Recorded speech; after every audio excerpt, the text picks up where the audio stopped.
비전이 중요합니다.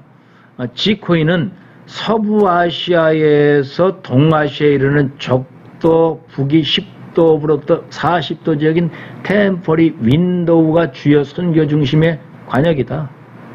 지난날의 선교가 전 세계에 그리스도를 전파하는 데 실패한 것, 특별히 아직도 교회가 존재하지 않는 것에 대한 관심이 부족했던 것을 회개하고 교회 분열과 선교단체의 경쟁적 태도들 복음적 발전에 방해가 된다는 것을 고백하고 이제는 우리가 중국 투자 피하고 2000년까지 모든 민족에게 교회가 없는 곳에 교회를 세우고 복음을 듣지 못한 사람에게 복음을 전해야 된다는 AD 2000 운동 이것을 하기 위해서는 긴급하다. 지금 긴급하다. 그러기 위해서는 딱 정해졌지 않느냐.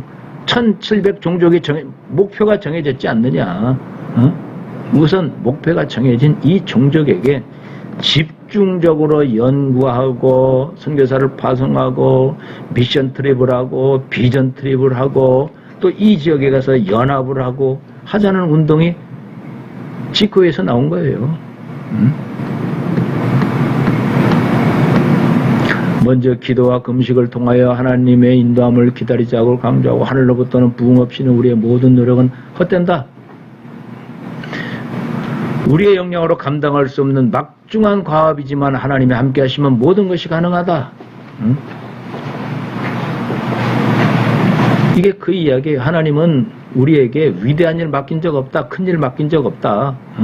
그건 LG나 삼성에게 맡긴 거고 하나님은 우리에게 맡겼는데 불가능한 걸 맡겼다. 그러나 불가능하기 때문에 성령의 인도함, 말씀과 기도 외에는 이 불가능한 일을 감당할 수가 없다. 그러니까 말씀과 기도, 성령의 인도함을 받는다고 하면은 불가능한 일은 또 없다. 이것이 전략이죠. 이것이 전략의 핵심이에요. 이것이 전략의 핵심이에요. 그래서 이 전략을 이뤄나가기 위해서는 정보 전략을, 정보 전달을 잘해야 돼. 정보가 중요해서 첩보 갖고는 안 된다고 하는 거예요. 정확한 정보. 여기가 미전도동적이다. 그 협력선교, 지도력 개발, 사회정의 물질 도움이 필요한 자를 위해서 구호 사업을 해야 되고 사회정의 활동을 하고 특히 도시들과 국가들, 대륙을 위한 복음사역을 해야 되고 미전도 종족을 위한 복음 전파와 교회 설립 진전에 관한 정확한 보고체제가 유지돼야 된다.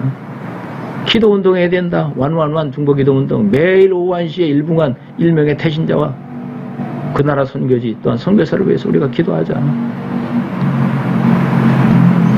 잘 사는 나라들은 헌금하라는 얘기지요.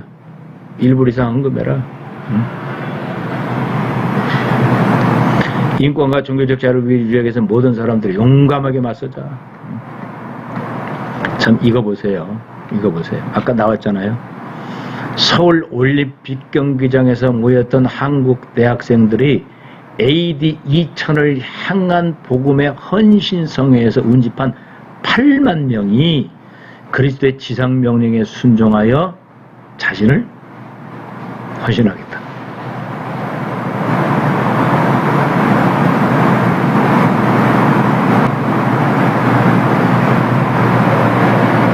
여기서 선교를 헌신한 거죠. G코이 95 참가자.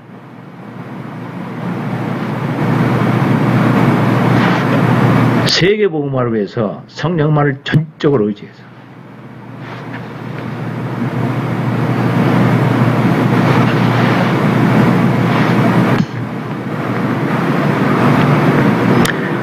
참 한국을 사랑합니다.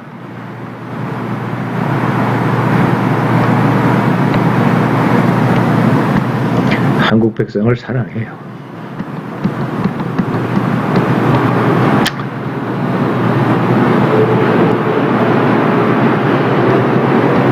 자, 종평 한번 읽어보시고 아쉬운 것이 AD 2000년 12월 크리스마스를 기해서 마지막 부분에요. 예루살렘 대에서 메시아 탄생 2000년을 기념해서 계획을 했었는데 이스라엘 정부가 비자를 못 주겠다 하고 함으로써 AD 2000 마지막 2000년을 마지막 12월 AD 2000 대회를 하지 못하죠. 그 사실 끝나게 됩니다.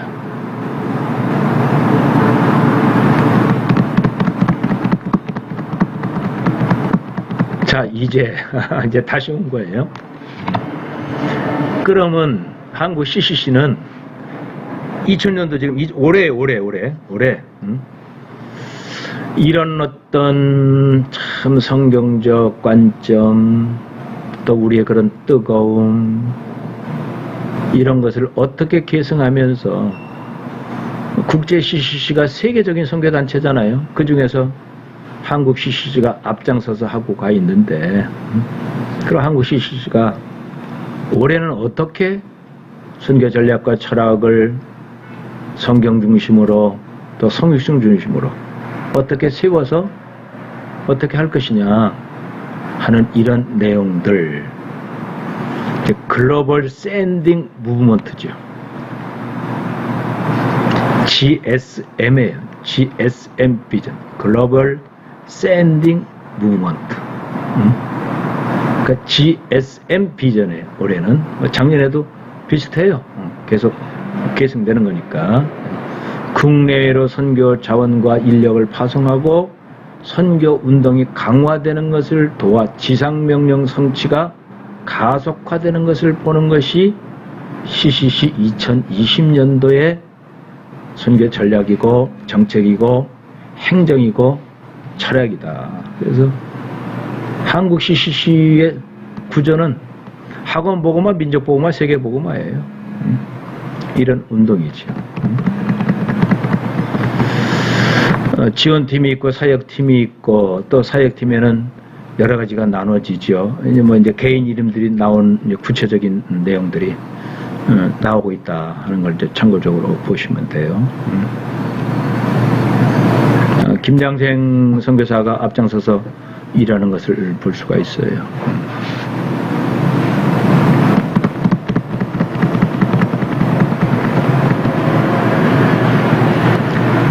파송과 로드맵이죠. 캠퍼스 개척, 커넥션 스쿨, 파송국 돕기. 그래서 선교사 파송은 37개국 415명, 또 39개국 430명, 또 이렇게 점점 변화가 돼서 45개국에 500명, 이게 이제 로드맵이죠.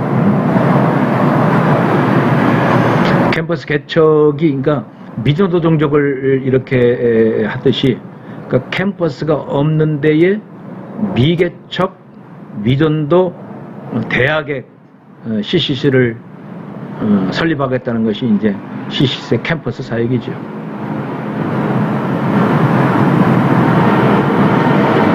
여기에서 이제 필요한 어떤 여러 가지 훈련 기관들이 있죠. 스쿨들이 있죠. 그러면서도 이제 또 도와야 할 많은 국가들이 있죠. 그래서 2020년은 이렇게 돼 있고 2025년까지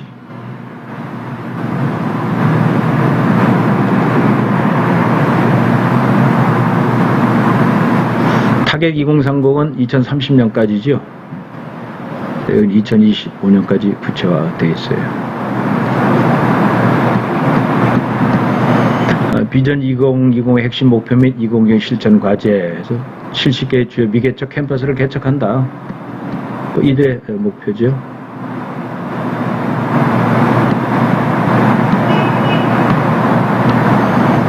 구체적으로 뭐 어디에 하겠다 하는 내용들이 행정화되어 있죠. 누가 어떻게 한다. 세부적으로 개인이 해야 할 매뉴얼까지 이렇게 돼 있죠.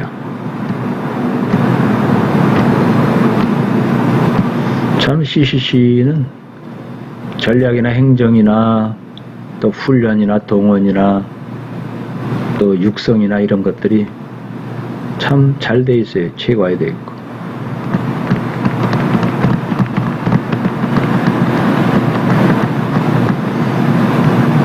선교 파송국을 돕는 내용도 몽골, 토고, 선교팀 운영 매뉴얼을 만든다. 스쿨을 어떻게 할 것이냐, 뭐 이렇게 쭉쭉 한다. 캠프도 이렇게 한다. 간사로 이렇게 지원한다 하는 내용이죠.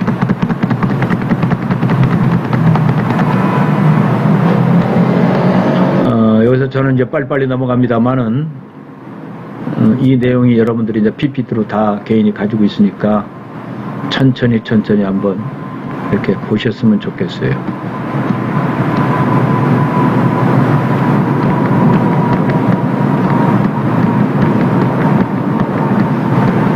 행정 시스템을 안정화하고 사역의 효과성을 높인다. 당연한 내용들이죠. 홍보는 어떻게 하고 동원은 어떻게 한다. 그다음에 IT를 어떻게 활용해서 어떻게 할 것이냐. 대단히 중요한 거죠. SNS 활동은 대단히 우리가 어떤 플랫폼과 아이디어와 신속성을 요구하는 내용이 많습니다.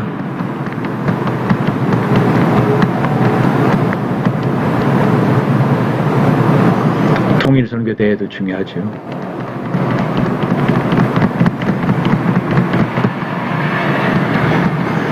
이건 어떤 이제 전략지역, 토고 캠퍼스, 이제 어떤 집중하는 전략지역이 있거든요. 연합운동 중요합니다. KWMA 선교한국, 한국 로잔, 학원 선교 단체, 연합활동에 적극적으로 참석한다. 또 미국, 캐나다 등 국제 CCC, 주 파송들 국가와 적극적인 협력과 도모를 한다. 그래서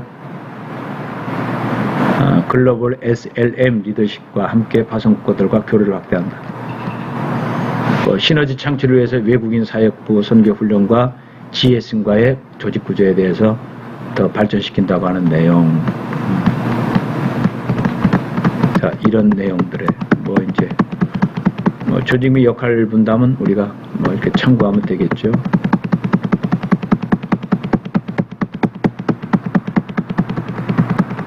그리고 이제 월별 주요 일정도 이렇게 다 나누는 거예요. 우리가 어떤 선교 철학을 할 때 5가지 분야를 나누고 중기 계획, 장기 계획, 그다음에 방법, 그다음에 피드백 이렇게 했듯이 이런 게 대단히 중요해요. 그러니까 행정이 참 잘 돼야 돼요. 전략이 있으면 기획이 있고 행정이 있고 통제가 있어야 된다. 이렇게 해서 우리가 지금 CCC 올해 내용들을 좀 보고 있습니다. 나중에 천천히 이걸 다 보세요. 다 보고.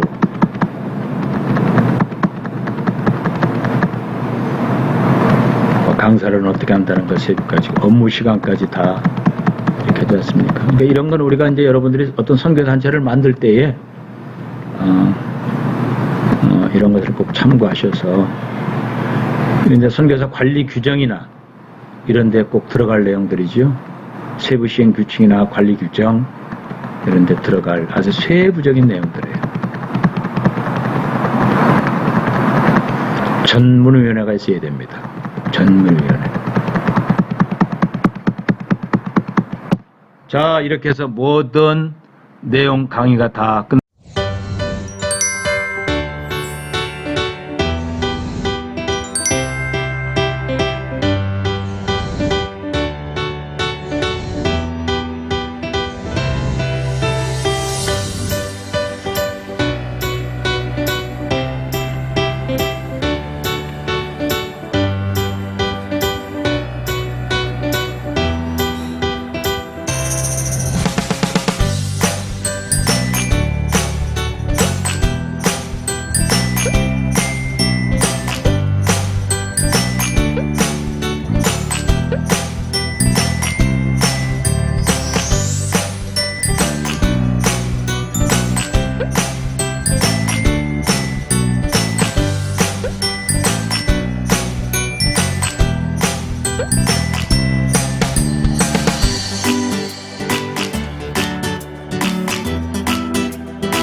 안녕하세요. 구재길 목사라고 합니다. 저의 목양적 선교, 선교적 목회 철학이 무엇이었는지를 정리하면서 변화와 철학이라는 말을 생각해 보게 되었습니다. 1차에서 4차 산업혁명의 키워드는 제 개인적인 생각은 변화라고 생각합니다. 1차는 도구의 발전, 2차는 기계의 발전, 3차는 서비스, 인터넷의 발전, 4차는 인공지능의 발전입니다. 산업혁명의 유명한 직종에도 변화가 있습니다. 1차는 대장장이, 2차는 기계의 기술자, 건축가는 건축가, 3차는 엔지니어, 4차는 인공지능 개발자로 그 형태가 완전히 변했습니다. 이러한 산업의 변화에 대해 혁명이라는 단어를 쓰고 있습니다. 혁명이란 근본적으로 고치거나 근본적으로 바꾸는 것을 말합니다. 그래서 유사어로 변혁이라는 말을 씁니다. 이는 혁명이란 변화를 의미하는 것입니다. 변화는 기업에 있어서 중요한 키워드입니다. 기업에 있어서 산업의 변화를 잃고 변화한 기업은 살고 그렇지 않은 기업은 망했습니다. 변화가 기업의 존폐를 결정합니다. 그리고 철학은 경험에서 얻은 인생관, 세계관, 신조라는 의미를 가지고 있습니다. 신조라는 말은 굳게 믿어 지키는 생각입니다. 인생을 보는 눈, 세계를 보는 데 있어서 굳게 믿는 생각입니다. 변화는 과거에는 일부의 영역에서만 이루어졌다면 4차 산업혁명의 시대에 접어들면서 모든 이들에게 요구되고 있습니다. 특히 코로나19는 자이든 타이든 모든 사람, 모든 영역에서 변화를 요구받고 있습니다. 기업, 교육, 미디어, 언론이나 예체능계 모두가 변화를 위해 몸부림을 치고 있습니다. 이러한 변화는 변화에 가장 둔감한 교회에도 불고 있습니다. 변화는 중요합니다. 하지만 변하지 말아야 할 것이 철학입니다. 변화와 철학은 반대 개념과 같습니다. 하지만 변화와 철학이 조화를 이루어야 합니다. 변화에 있어서 철학은 변해서는 안 됩니다. 인생을 보는 눈, 세계를 보는 눈인 철학이 바뀌는 것은 변화가 아니라 모방이라고 생각합니다. 변해야 살지만 결코 변화를 주도하는 개인의 철학이 변해서는 안 됩니다. 모든 사람은 저마다 철학이 있습니다. 요리사도 칼을 가는 사람도 다 철학이 있고 노동자도 회사원도 모두가 다 철학이 있습니다. 평생 행성을 하시며 자녀를 키우신 저희 어머니에게도 철학이 있으셨습니다. 근검절약입니다. 비가 오나 눈이 오나 장사를 나가는 성실이었습니다. 그리고 도움을 받으면 말을 못하기에 가능한 한 도움을 받지 말자라고 하는 것이 어머니의 철학이었습니다. 저희 장모님도 나름대로 철학이 있으십니다. 받는 것은 받고 줄 것은 반드시 준다는 것입니다. 이번에 카이스트에 700억 넘게 기증한 분에게 돈 잘 버는 방법을 묻자 근검절약이라는 단순한 말을 하였습니다. 이것이 그가 돈을 버는 철학이었습니다. 선교 준비의 실제 강의를 통해 그리고 중간고사 과제를 통해 그동안 정리하고 있지 않았던 선교적 목회, 목양적 선교를 위한 선교 철학, 목회 철학을 돌아보게 되었습니다. 15년간 목회를 하면서 나는 철학이 있었는가? 나의 목회 철학은 무엇이었는가를 물으면서 다시 한번 나의 목회 철학 또는 선교 철학을 정리하게 되었습니다. 그동안 목회를 돌아보며 나의 철학이 이것이었다는 것을 정리하고 이 시간을 통해 잠시 나누게 되었습니다. 저의 목회 철학은 첫 번째로는 인격적 선교, 목회가 되어야 한다는 것입니다. 사역의 기초는 인격입니다. 사도행전에서 가룟 유다를 대신하여 사도를 세우는 기준에 있어서 영성과 함께 우선시 되었던 것은 착한 성품을 보았습니다. 사도행전 6장 5절에 착하고 믿음과 성령에 충만한, 제가 생각하는 바른 인격은 정직과 진실과 성실입니다. 사람은 없지만 늘 저에게 주어진 시간에 출근하고 오전에 기도의 시간을 목회하면서 늘 지키고 있습니다. 선교적 목회, 목양적 성격 철학에 있어서 그 기초는 그러한 인격이라고 생각합니다. 하나님 앞에서나 사람 앞에서 인격이 중요합니다. 사람을 무시해서는 안 됩니다. 인격이 없으면 한순간 무너집니다. 세상 사람들은 그리스도인들의 인격을 봅니다. 바른 인격이 세상 사람들로 하여금 그리스도를 믿을 수 있는 좋은 통로가 되는 것입니다. 그래서 바른 인격이 선교 철학이 되어야 되고 또 제 자신에게는 목회 철학으로 붙들고 있습니다. 두 번째는 긍휼과 사랑입니다. 사역의 동기는 예수님의 긍휼과 사랑입니다. 예수님께서는 병든 자들과 죄인들을 긍휼히 여기시고 사랑하셨습니다.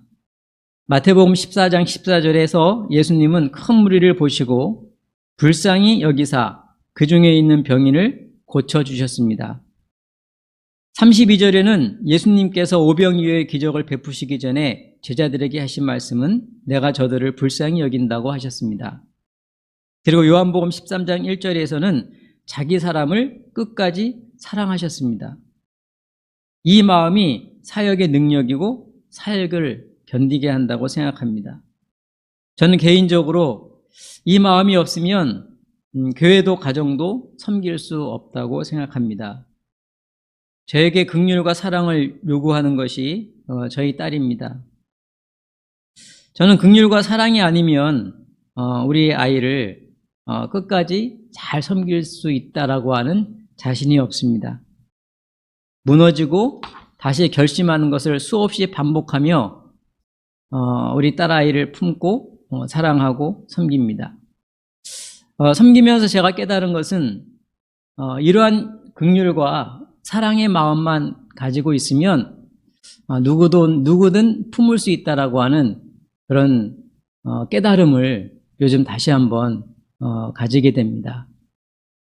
불쌍히 여기는 마음, 사랑의 마음을 가져야 목회할 수 있기에 이것이 저의 목회 철학이고 또 선교의 철학이 되어야 하지 않을까 하는 생각을 합니다. 세 번째는 희생과 섬김입니다. 사역의 본질은 희생과 섬김입니다. 마태복음 20장 28절에서 예수님은 당신이 섬김 받으려고 오신 것이 아니라 섬기러 왔다고 말씀하셨습니다. 십자가는 예수님의 희생과 섬김입니다. 십자가에 당신의 몸을 내어주는 희생이 있었기에 구원으로 인도하는 섬김의 역사가 일어났습니다. 사역의 본질이 다 다를 것입니다. 하지만 제가 생각하는 목회 철학에 있어서 본질은 섬김입니다. 복음으로 떡으로 섬기는 것입니다. 섬김을 받으려고 하면 안 됩니다. 섬김을 위해서는 희생해야 됩니다. 희생이 없이는 섬김도 없습니다. 희생이 있는 가정이나 교회가 건강합니다. 어디든 희생이 없고 욕심만 있으면 교회도 가정도 속해 있는 노예도 깨진다라고 하는 것을 많이 보게 되었습니다. 저희 교회에 지적 장애를 앓고 있는 아이가 있습니다. 저희 교회 유치원 때부터 와서 지금까지 이제 대학 입학을 앞두고 있는 그런 아이입니다. 보통 생각하면 이 아이를 장애반이나 아니면 그런 학교로 보내야 되는데 이 집사님은 이 아이를 일반 학교에 일반 학급에서 초등학교 때부터 지금 고3이 된 지금까지 이렇게 보내면서 아이를 키워왔습니다. 그리고 지금 대학을 보내기 위해서 수시에 접수해 놓은 상태입니다.